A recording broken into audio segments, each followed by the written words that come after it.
Hiya crafters, Amy here with Amy's Wares, and today I'm going to stencil some easy backgrounds for critter cards. I have two new fabulous stencils. These are from the May release at 𝐬𝐿𝐺𝐵 Life Designs.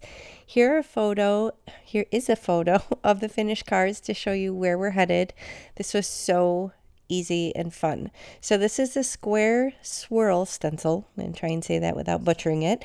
But I decided to kind of turn it at an angle here. So I'm going to mask off the corners on my little turntable here so I don't get ink where I don't want it, but super easy peasy. What I'm doing here to demonstrate these stencils can make a nice subtle background. Now obviously you could do these a deeper, richer color, you could rotate them, you could move them all over your card base or panel and create a whole background design. But in this case, I want to showcase the versatility and a way to use these with your critter stamps, or maybe you have a cool floral stamp, or maybe you have a big fat sentiment stamp that's a focal point. So I wanted to show that many of these stencils, including ones designed like this, are super quick and make such an interesting, subtle background for your card design.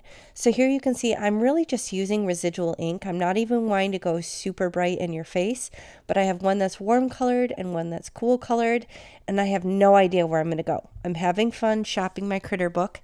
You may have seen my sentiment binder. I also have this one here with my critters ready to go. These are stamped and colored or die cut out. This is a really old stamp set. I doubt it's still available. I think it was My Favorite Things. And then this one, I ended up using the MANTA rays. I will show you that stamp set in a moment because I am going to use the sentiments from that. But if it's still available, I will link it below with all the other products. If you use my affiliate links, it's no additional cost to you. And if you shop for anything at 𝐬𝐿𝐵 Life Designs, be sure to use my coupon AmyFan10. Now here I'm figuring out the stamping of the sentiments. Here's the set. It's 𝗵𝗲𝗄𝐿. It's so cute. I love the puns. And guys, fun little backstory. I actually got to snorkel with manta rays in Hawaii. It was like one of the coolest things I've ever done.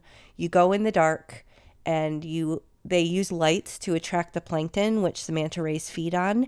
So they literally swoosh right by your face. Like they even bumped into my husband who was filming it. So sort of terrifying, but also absolutely cool because they're harmless. They're huge. They can be like 15 feet wide wingspan, but they're gentle giants, and it is just amazing. So I love the stamp set. I think I actually had the stamp set before I got to do that, so now it's even more cool. But if you ever go to Hawaii and you're ever on Kona, the Kona side of the Big Island, look into that. Super cool. It's no joke strain on your arms, so there is some physical component to it, but absolutely awesome. So anyway, back to the card. I do decide to stamp It's Your Birthday from that stamp set as well, because I figured I could use that on this one. And I just used the edge of the ink pad just to kind of color around the edge of the sentiment, just to help it pop off. It kind of gives it like a little faux matting and helps it pop off the background. But how fun are these? I absolutely love them. I use that luminous white bling on both cards. You can also use my coupon for that. But be sure to check out the rest of the May release at 𝐬𝐿𝐵 Life Designs and use my coupon. And I'll see you next time. Thanks for watching. Bye.